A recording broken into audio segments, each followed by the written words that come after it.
आदाब, नमस्कार, जय महाराष्ट्र। सबसे पहले हेडलाइंस। महाराष्ट्र असेंबली इंतखाबात की तशरीह मुहिम में आई तेजी। राहुल गांधी ने कहा, इंडिया इत्तेहाद आइन को बचाने की कर रहा है जिद्दोजहद।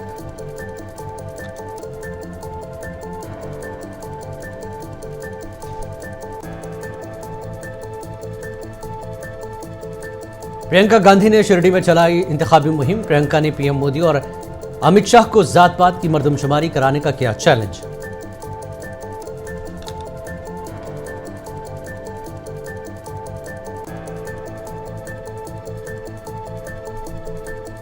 जात पात की बात करके लोगों को किया जा रहा है गुमराह। वज़ीर दिफा राजनाथ सिंह ने कांग्रेस क़यादत को बनाया निशाना।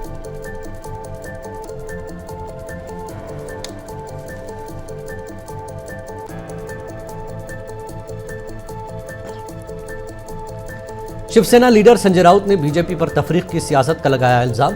कहा, मुश्किल में पड़ते ही बीजेपी को याद आता है पाकिस्तान।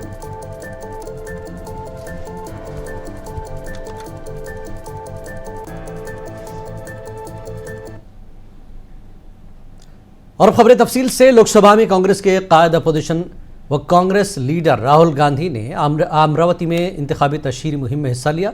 राहुल गांधी ने अपने इस मौक़िफ़ को दोहराया कि महाराष्ट्र इलेक्शन नजरियाती लड़ाई है। उन्होंने कहा कि इंडिया इत्तेहाद आइन को बचाने की जिद्दोजहद कर रहा है तो पीएम और बीजेपी बंद कमरों में छुपकर इस आइन का कत्ल करते हैं। राहुल गांधी ने कहा कि आरएसएस और बीजेपी लोगों के लिए आइन एक खाली किताब है। ये जो लड़ाई है, ये विचारधारा की लड़ाई है। एक तरफ कांग्रेस पार्टी और इंडिया गठबंधन, दूसरी तरफ बीजेपी आरएसएस। हम कहते हैं कि देश संविधान से चलना चाहिए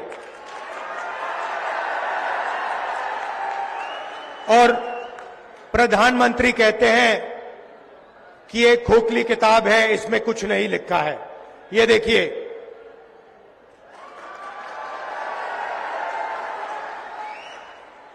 ये किताब खोखली सिर्फ आरएसएस के कार्यकर्ताओं के लिए और बीजेपी के लोगों के लिए है। हमारे लिए ये इस देश का डीएनए है। इसके अंदर अंबेडकर जी की, फूले जी की, शिवाजी महाराज जी की,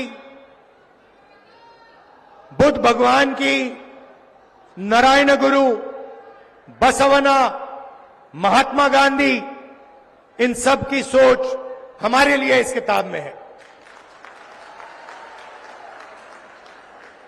और ये हमारे लिए एक नई किताब नहीं है, ये हमारे लिए हजारों साल पुरानी सोच है।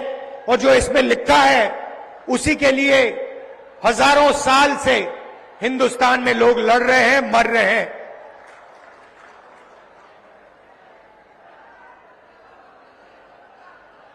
प्रधानमंत्री और बीजेपी के लोग। कांग्रेस की जनरल सेक्रेटरी प्रियंका गांधी ने महाराष्ट्र के शिरडी में एक इंतखाबी रैली से खिताब किया। प्रियंका गांधी ने पीएम मोदी और एचएम अमित शाह को चैलेंज किया कि वो स्टेज पर खड़े हों और ऐलान करें कि वो जात पात की मर्दमशुमारी कराएंगे और रिजर्वेशन पर 50% की हद को हटा देंगे। प्रियंका गांधी ने कहा कि उनके भाई राहुल गांधी पर रिजर्वेशन के खिलाफ होने का इल्जाम लगाया जाता है।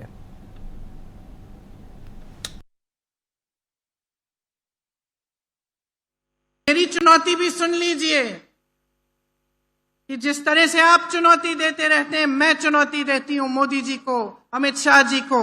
मैं चुनौती देती हूं कि मंच पे खड़े होकर कह दें कि वो जाति जनगणना करवाएंगे। मंच पर खड़े होकर कह दें कि आरक्षण का जो 50% की जो सीमा है उसको हटा देंगे। वो मंच पर खड़े होकर कहते हैं कि मेरे भाई आरक्षण के खिलाफ हैं। वो व्यक्ति जो मणिपुर से मुंबई तक जिसने यात्रा की, न्याय यात्रा की, न्याय मांगने के लिए, उस व्यक्ति के बारे में कहते हैं कि वो आरक्षण के खिलाफ है।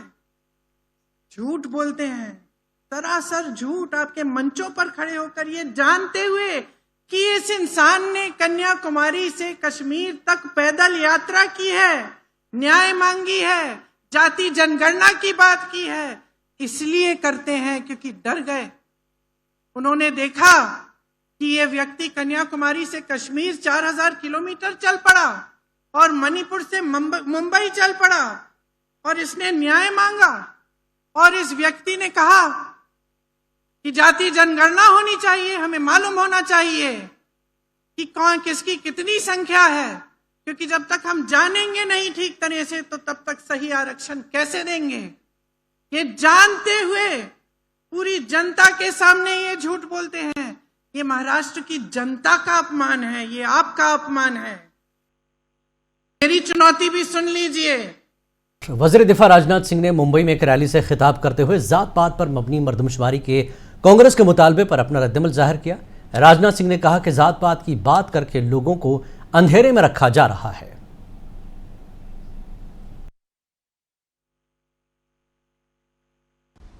अब हमारे वो नौजवान नेता राहुल जी हाथ में पता नहीं वो लाल सा लिए रहते हैं, कहते हैं संविधान है। देखा नहीं है मैंने, संविधान लेकर चलते हैं, अच्छी बात है। संविधान सब लाल वही दिखाते हैं, जहां जाते हैं वही दिखाते हैं। कहा मैं जातिगत जनगणना करा के रहूंगा। क्या संकल्प है, जातिगत जनगणना में करा के रहूंगा। अरे भाई जातिगत जनगणना करा के करोगे क्या? ब्लूप्रिंट तैयार करो, एक रूपरेखा तैयार करो, कोई एक व्हाइट पेपर तैयार करो कि आप जातियों की जनगणना करा लोगे तो किस जाति को कितना कितना आरक्षण दोगे, वह लेकर तो आइए देश के सामने। एक बार उस पर तो बहस होनी चाहिए, देश में एक आम सहमति उस पर तो बननी चाहिए। लेकिन ना, यह नहीं करेंगे। शिवसेना यूपीटी के राज्यसभा एमपी संजय राउत ने बीजेपी और पीएम मोदी पर इल्जाम आयद किया कि वो हर इंतखाबी रियासत में जाकर धर्म युद्ध की बात करते हैं। उन्होंने कहा कि यह सिर्फ एक रियासत का असेंबली इलेक्शन है। उन्होंने कहा कि महाराष्ट्र में शिवाजी के धर्म की हिफाजत करना शिवसेना का असल मकसद है। उन्होंने बीजेपी पर हिंदू मुस्लिम सियासत करने का इल्जाम लगाया। उन्होंने मजीद कहा कि जब भी बीजेपी मुश्किल में होती है उसे पाकिस्तान याद आ जाता है।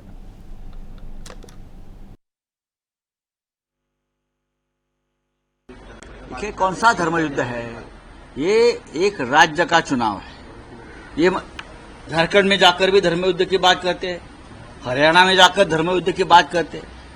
ये विधानसभा का चुनाव है और महाराष्ट्र में एक धर्म है, उसका नाम है महाराष्ट्र धर्म, तो छत्रपति शिवाजी महाराज का धर्म है और उस धर्म की रक्षा के लिए हम सब लोग एक है। और जिसमें बीजेपी और एकनाथ शिंदे जैसे लोग नहीं है, उनका धर्म अलग है, हिंदू मुसलमान और कुछ नहीं उनके दिमाग में। जब चुनाव हारने का समय आता, महाराष्ट्र कांग्रेस के सदर नाना पटोले का कहना है कि बीजेपी जातों के बीच लड़ाई कराती है, लेकिन महाराष्ट्र में यह नहीं चलेगा। नाना पटोले ने मुंसिफ टीवी से खास बातचीत में कहा कि देवेंद्र फडणवीस ने गुज़श्ता 10 साल में महाराष्ट्र की विचारधारा को खत्म करने की कोशिश की है, जिसकी वजह से लोगों में बहुत गुस्सा है। वर्सेस ओबीसी ये लड़ाई, वो लोग बीजेपी का एक सबसे बड़ा जो पर्दे के पीछे का खेल जो होता है वो जातियों में बंटवारा करवाते हैं। महाराष्ट्र में भी एक लंबे समय से मराठा वर्सेस ओबीसी ये लड़ाई वो लोग करा रहे हैं। हरियाणा में जाट वर्सेस ओबीसी इस तरह की लड़ाई उन लोगों ने की, लेकिन महाराष्ट्र में ये नहीं चलेगा। मैं कांग्रेस का प्रदेश का अध्यक्ष हूँ, मैं खुद ओबीसी हूँ और आज की तारीख में बीजेपी के पास ऐसा कोई चेहरा नहीं है। फडणवीस को आगे कर रहे तो हमें वो उसका बहुत बड़ा फायदा हो ही रहा है। फडणवीस ने जिस तरह से गए 10 साल में महाराष्ट्र की विचारधारा को खत्म करने का जो काम किया है, महाराष्ट्र में फडणवीस के बारे में और बीजेपी के बारे में बहुत गुस्सा है और यहाँ पर मराठा वर्सेस ओबीसी वो कर ही नहीं सकते हैं, क्योंकि महाराष्ट्र की जो कॉन्सेप्ट है, जो विचारधारा है, मैंने शाहू फुले अम्बेडकर की विचारधारा बताई। शिवसेना के सरबराह वजीर आला एकनाथ शिंदे ने रियासत में महायुति की हुकूमत बनने का दावा किया है। शिंदे ने सोलापुर जिले के सागला असेंबली हलके में पार्टी उम्मीदवार शाहजी बाबू पाटिल की तशहीर की। इस मौके पर शिंदे ने कहा कि उनकी हुकूमत ने यहां तरक्याती कामों के लिए करोड़ों रुपए खर्च किए हैं।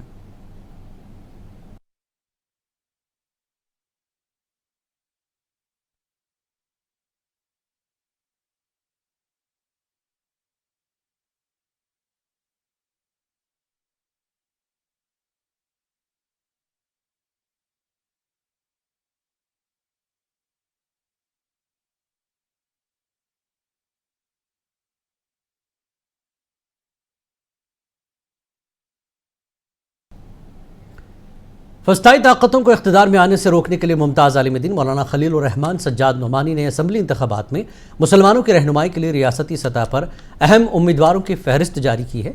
इस फहरिस्त में नांदेड़ जुनूब और नांदेड़ शिमाल असम्बली हलकों के उम्मीदवारों के नाम भी शामिल हैं। मौलाना सज्जाद नोमानी ने नांदेड़ जुनूब से वंचित बहुजन अघाड़ी के उम्मीदवार फारूक अहमद, जबकि नांदेड़ शिमाल असम्बली हलके से कांग्रेस के अब्दुल सत्तार के हक में हिमायत का ऐलान किया। उसी तरह लोकसभा के ज़मीनी इंतखाबात में कांग्रेस के उम्मीदवार रविंदर चौहान की हिमायत का ऐलान किया। फारूक अहमद के हक में मौलाना की जानिब से ऐलान के बाद नांदेड़ के तमाम उलमा कराम ने इस फैसले की मुकम्मल तायीद करते हुए मुसलमानों को मुत्तहिदा तौर पर इस पर अमल करने की तलकीन की। इस हवाले से रेडियंट इंस्टीट्यूट में एक प्रेस कॉन्फ्रेंस का इनेकाद किया गया, जिसमें मुफ्ती शफीक कासमी, हाफिज़ फ़ेरोज़, मौलाना गौस और मराठवाड़ा के मुफ्ती अव्वल मुफ्ती खलील उर रहमान कासमी के फर्जंद मौलाना फजल उर रहमान समेत दीगर उलमा ने खिताब किया।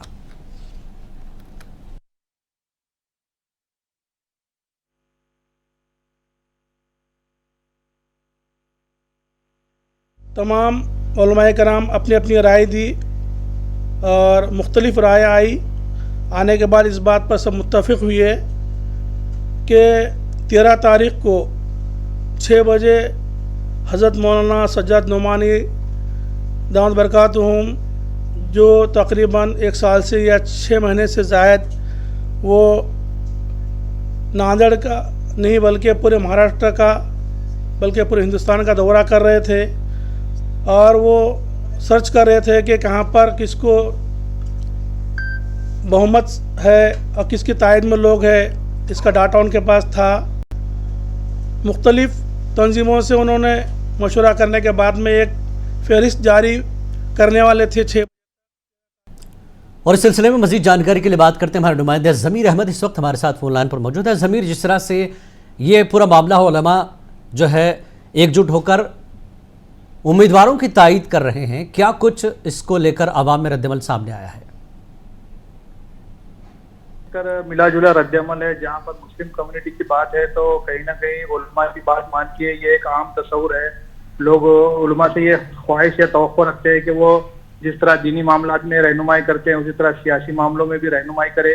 तो इसी तवक्कुआत को पूरा करते हुए मौलाना ने इस मरतबा एक बड़ा स्टेप लिया है। बाज़ाब्ता उन्होंने हल्के वाइज जो है सो उम्मीदवारों की तायीद के ताल्लुक से एक फहरिस्त जारी की है जी। तो मुसलमानों में एक तरह से इत्मीनान है कि अब वो ज़हनी तौर पर मुतमईन है कि किसको कहाँ से वोट देना है। तो इस तरह का है। जहाँ तक गैर मुस्लिम तबके में है तो उसका कुछ मनफी भी मैसेज जा रहा है कि कहीं ना कहीं मुसलमान किसी एक नुक्ते पर एक जगह आ रहे हैं। अब नांदेड़ शुमाल और जुनूब से दोनों तरफ से मुस्लिम, लेकिन ज़मीर यहाँ पर उलमा ने गैर मुस्लिम कैंडिडेट को भी सपोर्ट की बात की है, तो ये भी तो दीगर जो है इलाके के लोगों को सोचना है। इस पर इसको लेकर क्या कुछ है? सिर्फ मुस्लिम कैंडिडेट तो है नहीं, इसमें नॉन मुस्लिम कैंडिडेट भी है। जी, असल में हुआ ऐसा है कि जितने भी मौलाना ने तायीद किए हैं उसमें ज्यादातर 100-150 से ज्यादा करीब गैर मुस्लिम है और 25 या 23 के आसपास मुस्लिम कैंडिडेट्स है जी। लेकिन नांदेड़ की जहां तक बात करें तो इत्तेफाक ये हुआ है कि नांदेड़ में दोनों कैंडिडेट्स मुस्लिम के उन्होंने मुंतखब किए हैं जी। तो इस बात को एक अलग अंदाज का रुख देने की भी कुछ मराठी मीडिया या दीगर जो हलके हैं वो कोशिश कर रहे हैं। लेकिन ओवरऑल देखा जाए तो काफी अच्छा है, मौलाना का स्टेप है। और जिस तरह से वो उलमा ने किस चीज को लेकर इन उम्मीदवारों की तायीद की है? क्या कुछ इन कैंडिडेट से कहा गया है कि देश हित में काम किया जाए, सेकुलरिज्म के लिए काम किया जाए, न बांटा जाए हिंदू और मुसलमानों को? क्या इस तरह की शरायत रखी गई है?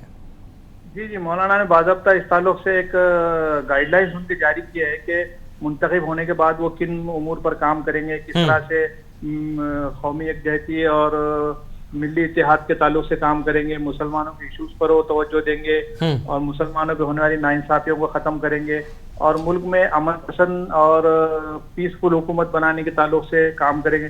इस तरह के उन्होंने मंशूर जारी किया है, उस मंशूर पे सबको कन्विंस किया है और उसके बाद उन्होंने मशरूत अंदाज में हिमायत का जो है ऐलान किया है। जिनकी तायद की गई है उन कैंडिडेट्स का क्या कहना है इस हवाले से? वो पाबंद है इन तमाम शराइत को लेकर के काम करेंगे, चाहे वो गैर मुस्लिम हो या मुस्लिम हो? जी जी बिल्कुल, जैसे ही मौलाना की तायद के लेटर्स आए जी, उसके बाद उन कैंडिडेट्स ने बाकायदा प्रेस कॉन्फ्रेंस लेके मौलाना की तौक़ात के हिसाब से काम करने का यकीन दिलाया है जी, उनका शुक्रिया अदा किया। बात का उम्मीद हो चली है कि वो मौलाना की तायद से कहीं ना कहीं उनको अच्छा सपोर्ट मिलेगा और उनकी कामयाबी के लिए रास्ता साफ होगा। ठीक है, बहुत बहुत शुक्रिया ज़मीर इस जानकारी के लिए, बातचीत के लिए। हमारे नुमाइंदा ज़मीर अहमद तफसीलात दे रहे थे। मौलाना सज्जाद नुमानी ने जिन कैंडिडेट्स की तायद की है वो भी जो है उनको यकीन है कि इस तायद का उन्हें फ़ायदा मिलेगा, लेकिन जिन शराइत पर तायद मिली है उस पर भी उन्हें कायम रहना होगा। आगे बढ़ेंगे अगली खबर की तरफ। बुल्ढाना ज़िले के खामगांव असेंबली हल्के से कांग्रेस उम्मीदवार की इंतखाबी मुहिम के लिए खामगांव में एक जलसे आम का इनेकाद किया गया, जिसमें राज्यसभा के रुकन इमरान प्रताप गढ़ी ने हिस्सा लिया। इजलास से खिताब करते हुए इमरान प्रताप गढ़ी ने कहा कि यह लड़ाई आइन को बचाने की है, हमें हिंदुस्तान की जमहूरियत को बचाना है। के 700 किसान सिंघू बॉर्डर पर बैठे बैठे शहीद हो गए और प्रधानमंत्री को 1 साल बाद एहसास हुआ कि उन्होंने जो किसानों के लिए कानून बनाए थे वो गलत थे। 1 साल बाद उन कानूनों को वापस लिया उन्होंने।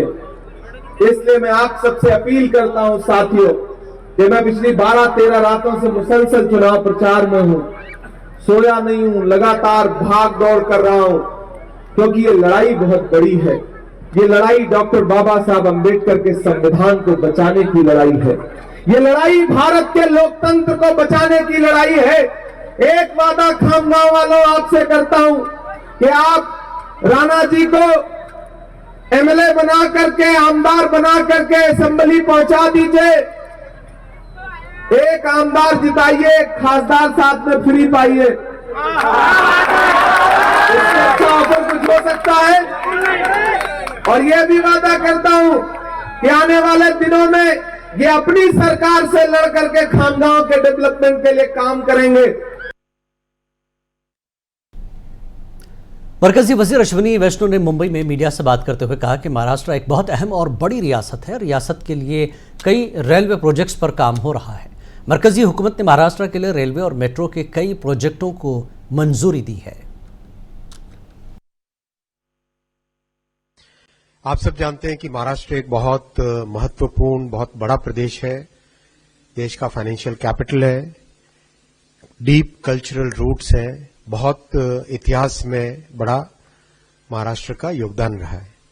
इतने महत्वपूर्ण प्रदेश के लिए आज रेलवे के कई सारे प्रोजेक्ट्स चल रहे हैं और बहुत एक तेजी के साथ, बहुत एक फोर्सफुली, एक मेथोडिकल वे में रेलवे के मॉडर्नाइजेशन का काम चल रहा है।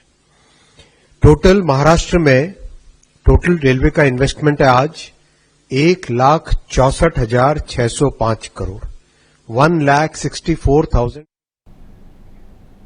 कांग्रेस के सीनियर लीडर दिग्विजय सिंह ने कहा कि झारखंड और महाराष्ट्र में इंडिया इत्तेहाद की हुकूमत बनेगी। दिग्विजय सिंह ने कहा कि दोनों रियासतों की अवाम बीजेपी का असली चेहरा देख चुकी है, जिसकी वजह से वो इंडिया इत्तेहाद के हक में वोट देगी। दिग्विजय सिंह ने बीजेपी और वजीर आजम पर इल्जाम आयद किया कि वो हिंदू मुस्लिम के किए बगैर कहीं भी वोट नहीं जीत सकते।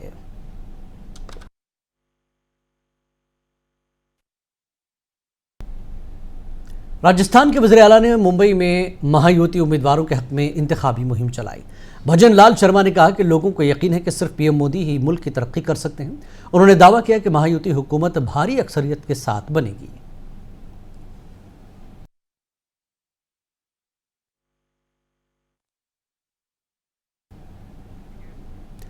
यूपी के वज़ीर आला योगी आदित्यनाथ के बटेंगे तो कटेंगे के नारे पर कांग्रेस लीडर राज बब्बर का कहना है कि वो इस नजरिए की पैरवी नहीं करते।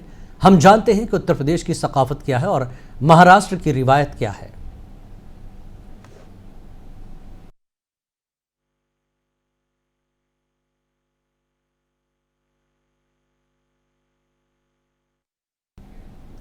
कांग्रेस लीडर सचिन पायलट ने कहा कि बीजेपी लोगों को डराकर उन्हें तकसीम करना चाहती है। सचिन पायलट ने जालना में अपनी इंतखाबी मीटिंग में ऐसा तबसरा किया। उन्होंने ये भी कहा कि बीजेपी एक वादा भी पूरा नहीं करती, वो सिर्फ यकीन दहानियां कराती है।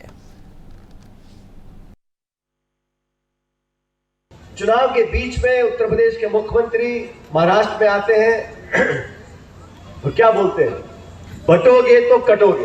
अरे भाई, कौन बांट रहा है? किसको काटना चाहते हैं? आप नौजवान की बात करो, महिला की बात करो, मकान बनाने की बात करो, प्रेम की, प्यार की, मोहब्बत की, किसान की बात करो, सड़कें बनाने की बात करो। कौन मना करता है? लोगों को आप डराना चाहते हो, लोगों को बांटना चाहते हो। बटोगे तो कटोगे। मैंने बोला योगी जी, मत बोलो बटोगे तो कटोगे, बोलो पढ़ोगे तो बढ़ोगे। बच्चों को शिक्षा देनी है, एक वातावरण देना है ताकि अपने पैर पर खड़ा हो सके।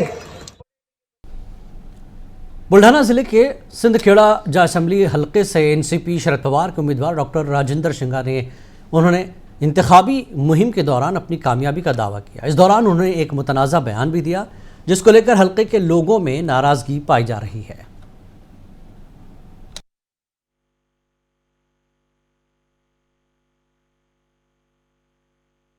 ही फसवेगिरी चाललेली आहे, ही या त्रिकुटाची फसवेगिरी महाराष्ट्रामध्ये चाललेली आहे आणि म्हणून या फसवेगिरीला बळी पडू नका। 2 दिवसापूर्वी एका गावात होतो मी, 4 शेतकरी माझं भाषण करत असताना उठून उभे राहिले आणि त्यांनी मला सांगितलं की या देवेंद्र फडणवीस, एकनाथ शिंदेचं याचं सरकार जर महाराष्ट्रामध्ये पुन्हा आलं तर आम्ही शेती करणं बंद करू। हे शेतकऱ्यांनी उठून मला त्या सभेमध्ये त्या ठिकाणी सांगितलं। शिवसेना के उम्मीदवार शाहजी बापू पाटिल ने यकीन जाहिर किया कि वो सोलापुर जिले के संगोला असेंबली इंतखाबात में जीतेंगे। उन्होंने कहा कि कामयाब होने पर वो इलाके की तरक्की के लिए काम करेंगे।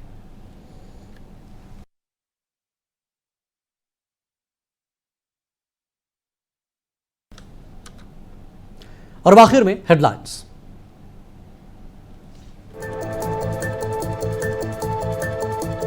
महाराष्ट्र असेंबली इंतखाबात की तशरीह मुहिम में आई तेजी। राहुल गांधी ने कहा, इंडिया इत्तेहाद आइन को बचाने की कर रहा है जद्दोजहद।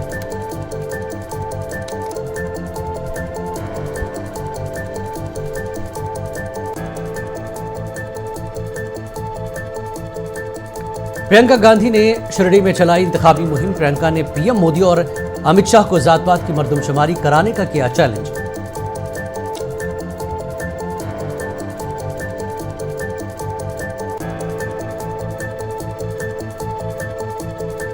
जात पात की बात करके लोगों को किया जा रहा है गुमराह। वज़ीर दिफा राजनाथ सिंह ने कांग्रेस क़यादत को बनाया निशाना।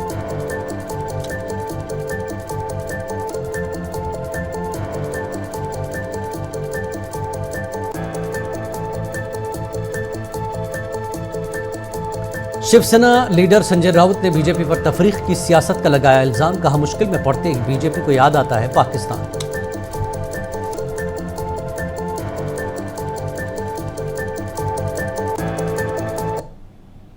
जय महाराष्ट्र में फिलहाल इतना ही। आदाब।